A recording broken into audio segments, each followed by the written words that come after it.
What's up everybody, welcome to part 10 of Blaster Master 02.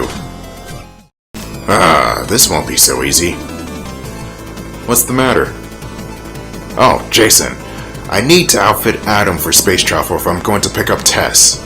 But unfortunately I don't have a booster that's up to task. I bet any old spaceship would have some extra parts lying around. A spaceship, huh? I might know where to find one. I just need a booster. If I find one, I'll get it to Stein.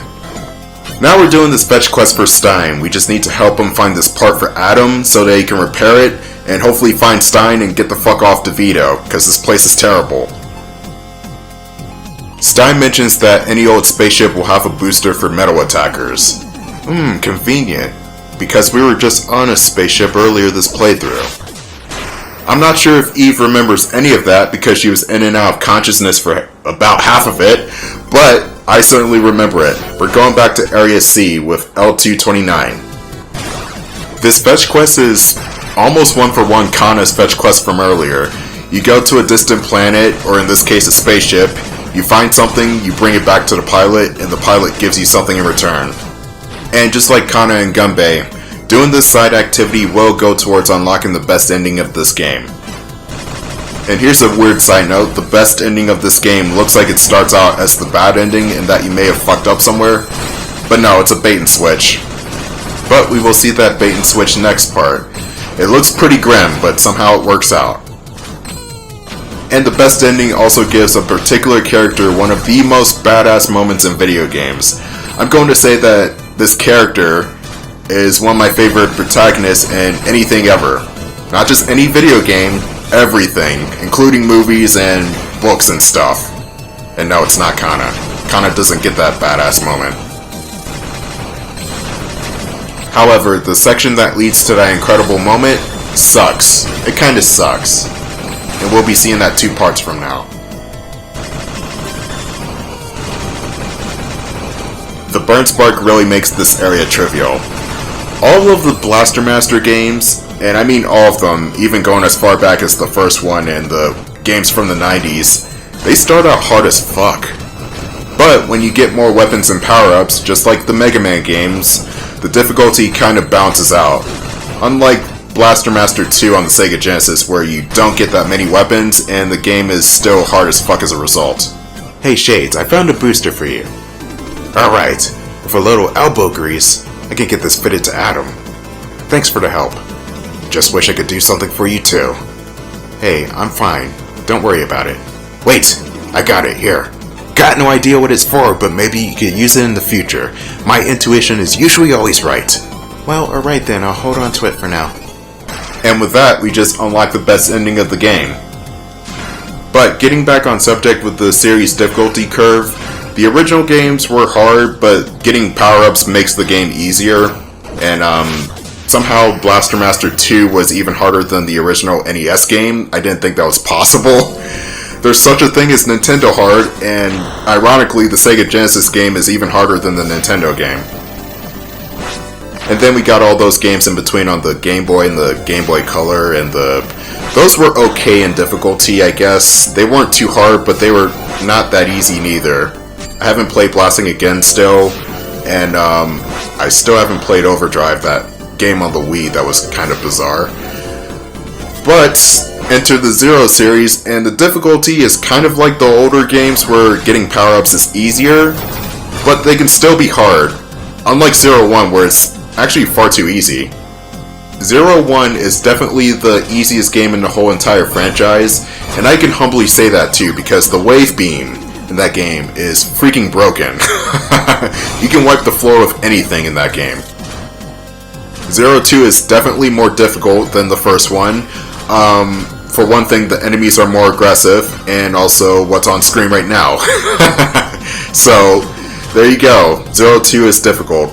Or at least more difficult. I wouldn't say it's super hard or anything. And this leads into my subject of 03's difficulty.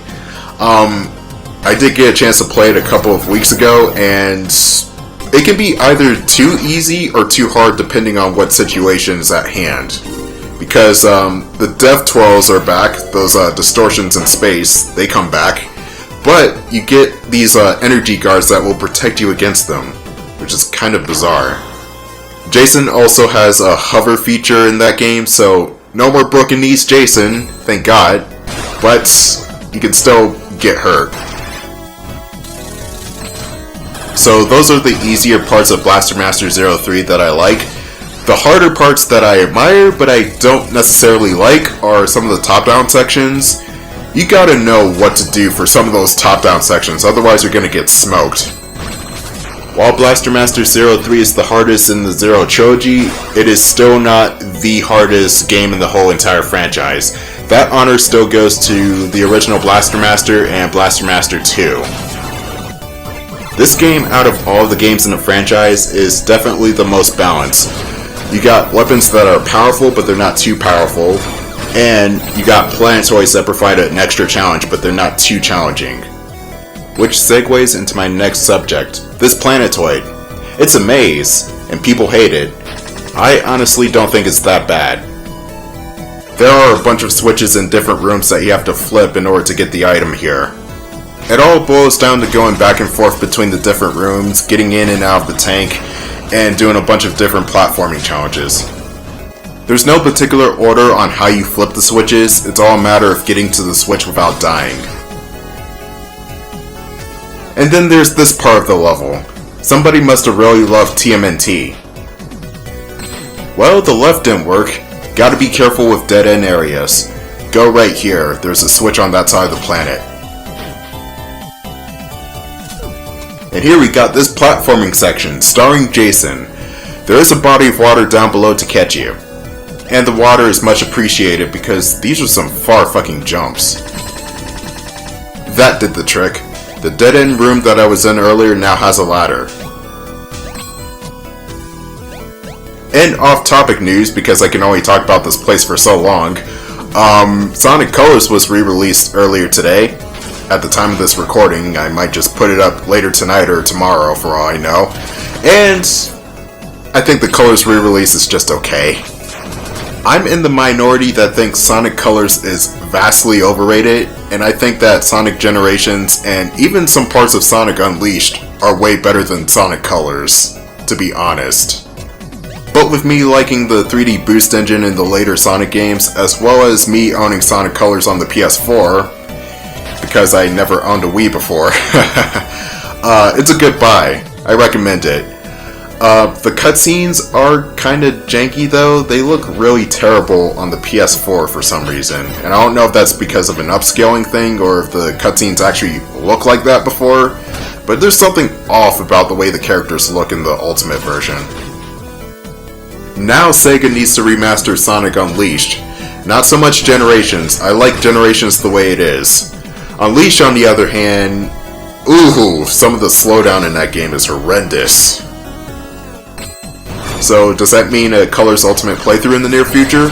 I don't see why not. I still like Sonic Colors, it's just not my favorite Sonic game.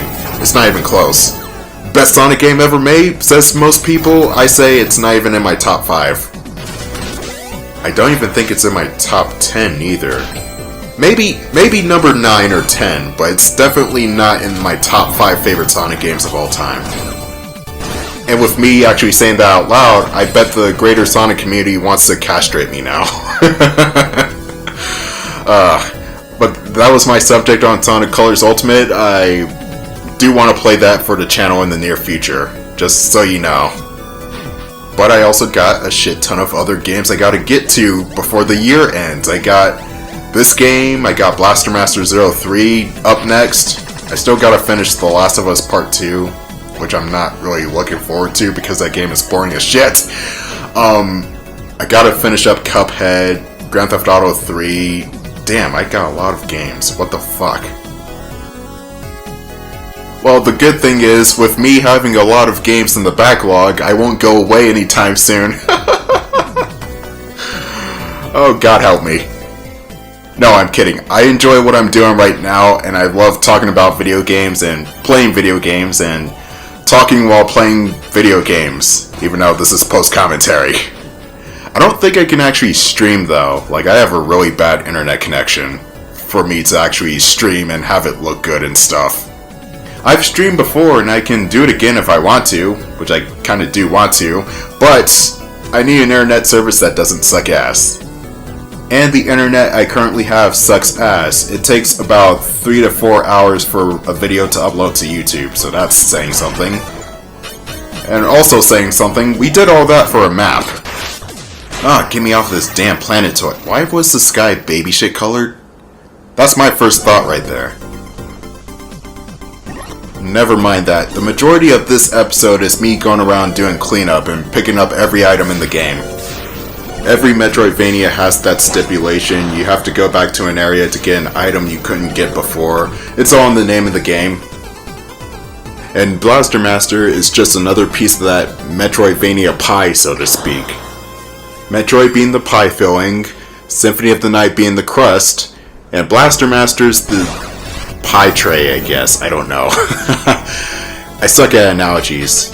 And also, if I were to make this correct analogy, where would Shantae fit in all this? This planetoid sucks. And I don't even have to explain why, because you can blatantly see it. The distortions are back. And there's this one part later on in this stage where you have to maneuver around the distortions, otherwise you die. It's very strict, and I'm surprised I even got it in one shot in the first place. That's the last SP up in the whole entire game. Sweet. This whole entire area is not friendly at all, especially the water physics. Whenever you enter water, you get this slippery feeling. I can't explain it, but it's really jarring. Like right there, I entered the water and the momentum would have carried me more to the right and I would have fallen out. So I turned left, and then the momentum carried me left, and I almost fell out anyway. You don't even stay still underwater, you wobble a lot, which is why I was stationary there. I was trying to regain control. That's not even the most frightening part. That's still coming up. No, this place gets harder. Equip Drill Smasher for the blocks right here in order to proceed. Oh god, we got more of the mimic enemies here. The next pickup I'm about to get is a main cannon shot for Sophia, and I don't even use it at all. It comes in way too late. Honestly, I think this was meant for the Stein boss fight earlier, but I didn't get it. So, I'm getting it now, and I don't use it.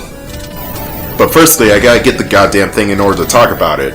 And the only way to do that is going underwater by going underneath the water. How does that even work? Oh, you'll see.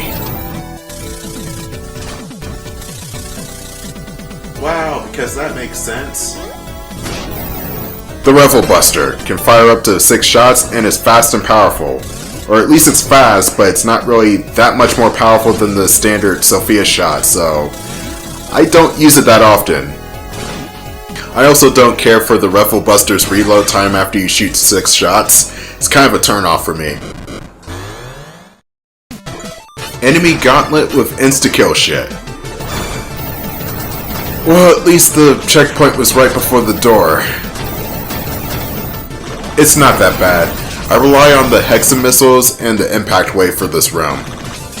The mutants will fall like dominoes, guaranteed. It's getting out of here that's the real pain in the ass.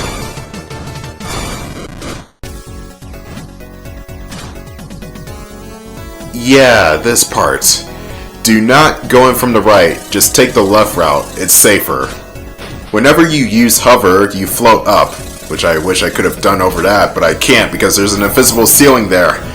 You always float up, you can't hover like horizontally or anything. Well, that's the most dangerous part of the game taken care of. At least until the final level. So I returned to Strangia because I was forgetting something, and that is a planetoid map. So I'm going to need to jump into this really awkwardly placed water thing and swim up. No, seriously, what is going on with the water here? Oh, Strangia, you never failed to amaze me with your nonsense.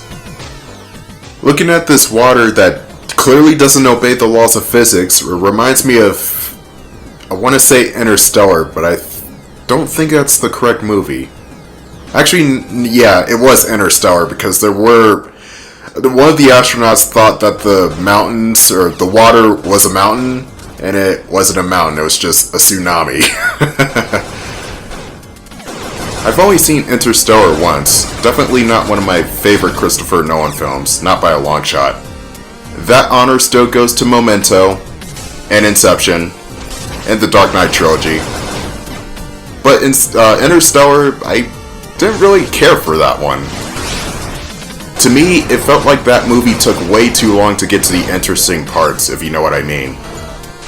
But that's a completely different subject for another time. This dungeon is fairly straightforward. All you'll get in here is a planetoid map. The rapid fire turrets make a return, and they shoot a lot faster than they did before, so you gotta get the dodging and the blast countering down. Give me that planetoid map, I need it now. You know, I'm surprised, all these maps that Jason's finding, he never comes across treasure, like, of the rich variety. He finds weapon upgrades, but never gold or anything. And knowing Jason's altruism, he'll probably just look at the gold and say, "What the fuck is this shit? I don't need this," and then throw it away. Come on, Jason, just use the metal attacker and be a space pirate. Nobody in their right minds would mess with you. Unless we're talking about Kane Gardner, but that's not until next game. Welcome to Planetoid E1, where the color scheme is all off. It's blue and pink. What the fuck is going on here? It's like pouring glass cleaner into a bowl of Frankenberries. It just doesn't work. Got a life up. One more and Jason will have full health stocks.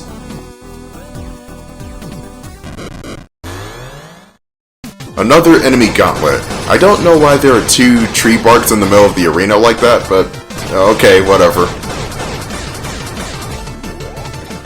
You know, I've been giving this some thought. Jason's the Doomslayer for mutants. I mean, think about it. He's got a whole bunch of weapons, the armor's similar, and I guess you can say that the Sophia tank is equivalent to having a BFG. The only difference is, Jason's an extremely nice guy, whereas Doomslayer is... Doomslayer. Oh, and this is wonderful. I get Map E, which is the map for Strangia. It was on a fucking planetoid this whole time. That would have been real useful in part 5 where I had to feel my way around Strangia because I didn't have a map. Fuck it, there's one more item left on this planetoid, and I think it's another map. Yep, another map. And this map will lead to the last planetoid I have to backtrack for. Let's see where this map leads us to. Area B2. Interesting. What could possibly be on B2 that's interesting? Well, we get another sub-weapon for Jason.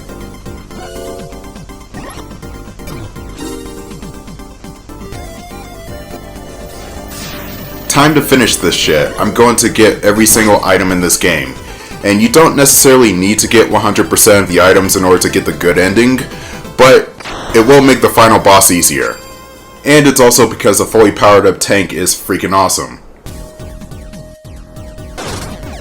Oh, this place has more keyholes than fucking Kingdom Hearts. Oh, I forgot to put Kingdom Hearts 2 as another sequel that improved the original formula. That's another good game. I love Kingdom Hearts 2. Not the story of Kingdom Hearts 2, mind you, just the gameplay. I love the gameplay of Kingdom Hearts 2. That's another game I kind of want to play for the channel, but that's going to be a long-ass game. Also, I gotta do the first one first, because it's the first game. And even though the side games have a bit of extra story, which I don't know why they did that, I'm just gonna stick strictly to the number games. I'm not gonna do 358 over 2 days, or Birth by Sleep, or Unkey Chain, whatever the fuck the subtitle is for that one Kingdom Hearts game. Fragmentations in a passage and shit. What's with these random ass names? That's like calling this game Blaster Master 02 Jason Strikes Back The Reckoning, a dimensional vortex story starring Echo the Dolphin. Where the fuck did Echo the Dolphin come from though? Jason Strikes Back. I'm going to keep that. That sounds like a really kick-ass Friday the 13th movie. Oh, I can't open that door yet. Well, the only place the key is up north. With my last life up, I want it so bad.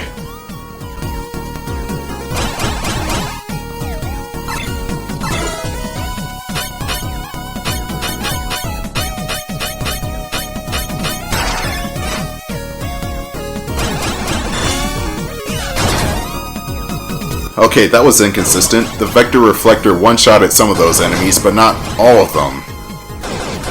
The pufferfish mutants are dicks with their exploding spikes. This would be Mega Man's worst enemy. I'm surprised Dr. Wily hasn't made a Spike Man or outfitted the Sniper Joes with some sort of needler gun or something. Like, come on Dr. Wily, stop being an idiot. Here's the last sub-weapon, the Reactive Comet. It's kind of like the options from Gradius. It gives you extra firepower, and it protects you from incoming attacks. It's also useful for your blast counter too. It's kind of useful, but we're already at the end of the game, or at least we're at the end of Jason's part of the game, so the Reactive Comet's use is really limited. That may have been my fault because I came into this dungeon way too late, but still, you get this item really late into the game anyway. Let's go back up here for that final life up. The last key leading to that life up is behind a wall, with a bunch of pufferfish enemies. I'm going to have to mosey my way around in order to get this item. Oh crap, time to run, time to run! Ah, puffer pieces of shit. These guys are brutal.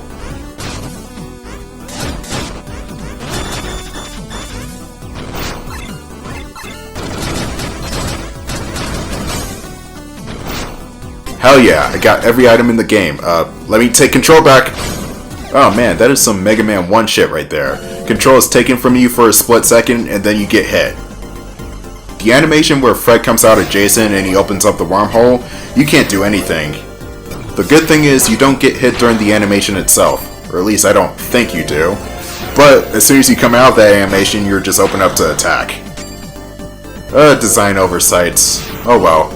More gooey dialogue with Eve and Jason. Or just Jason. We've nearly reached our destination on this journey to planet Sophia.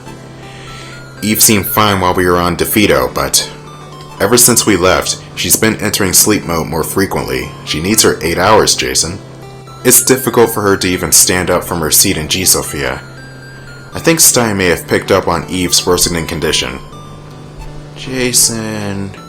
Is that a Heavy Rain reference? Eve, hang in there. Just a bit further. God damn it, why do you make me care for the character so much? No, I can't become too emotionally attached. One of them's even a robot. You can't feel for robotic characters in fiction. Except for him, and him, and him, and he's the bad guy.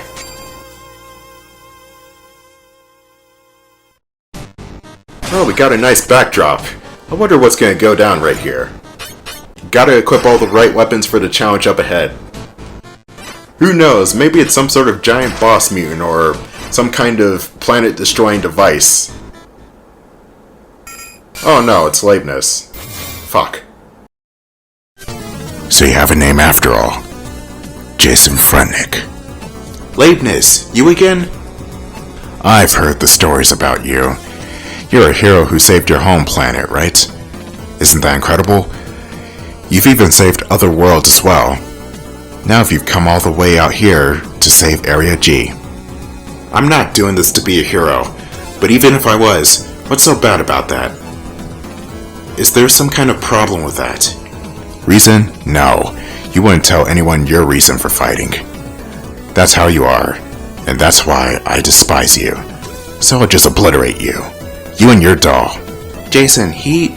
Looks like we got a fight on our hands.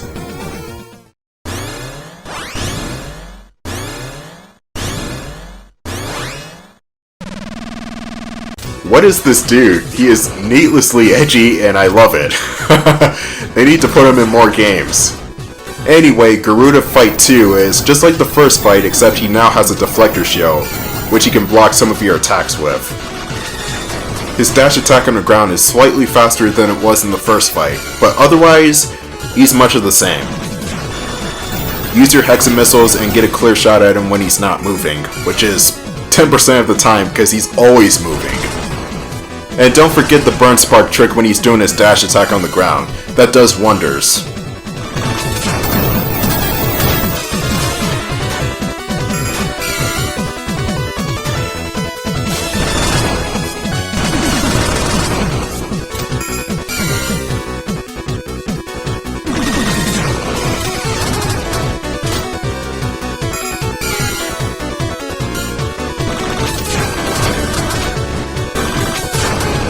And he doesn't get the dignity to die on screen.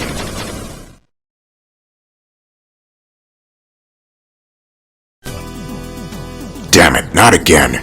Garuda, you always... This will have to wait. Next time, I will crush you. Wait, Leibniz. He got away. Yeah, but now we can be sure his base is in this area. I'm sure he'll attack us again. The tunnel to planet Sophia is just ahead of us. Just gotta keep it together and keep moving forward. We're getting close to the critical part of the game where shit gets real. I'll see you in part 11.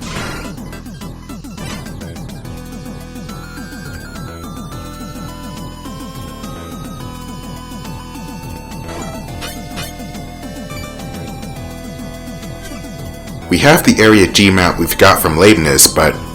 Oh, you have got to be kidding me! This area is crawling with mutants! Has this entire sector been overrun? I can't worry about that now. I just gotta keep moving forward.